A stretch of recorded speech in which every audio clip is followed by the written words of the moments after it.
country's in danger and it's our job to report about it.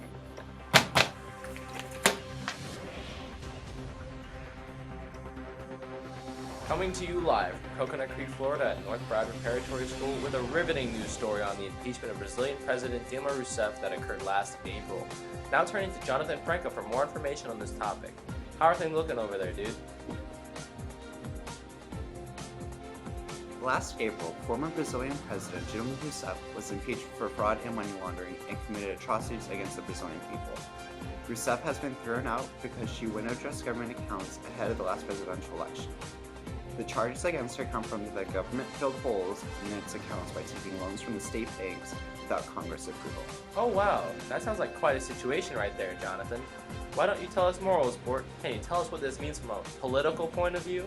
Well, opponents say this form of accounting allowed the administration to fund a program for family farmers, but the money wasn't reimbursed until several months later, bypassing Congress and creating a misleading impression of the state finances, adding economic instability.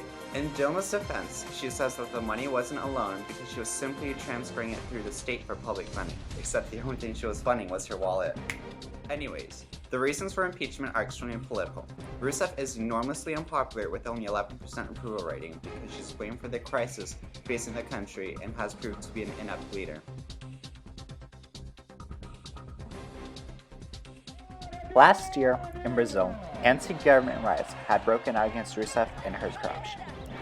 Protesters had headed to the streets to express their disapproval towards the president.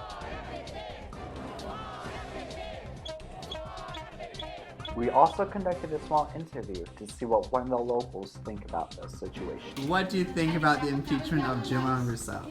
I think it was the right thing to do because she had no idea what she was doing up there, and Lula, which is the ex-president, was manipulating her into doing what he thought was right.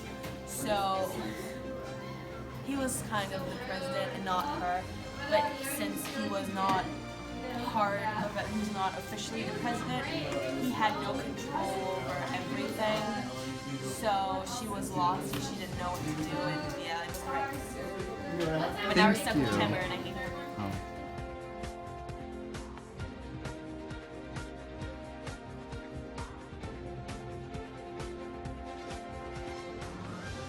Wow, that reminds me of something else I've heard before. Something that's happened before. Gee, that sounds a lot like the Battle of the Cowshed.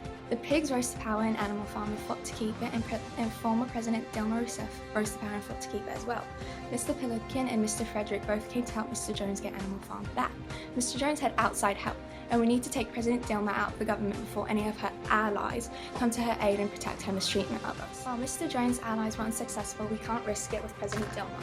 We need to come together as Brazilian people and take her down. We can't have a repeat of history, and we can't turn out like Animal Farm and make the mistakes they made and keep her in power. This concludes today's segment on reporting on the Brazil crisis. Thank you for watching and stay tuned for more.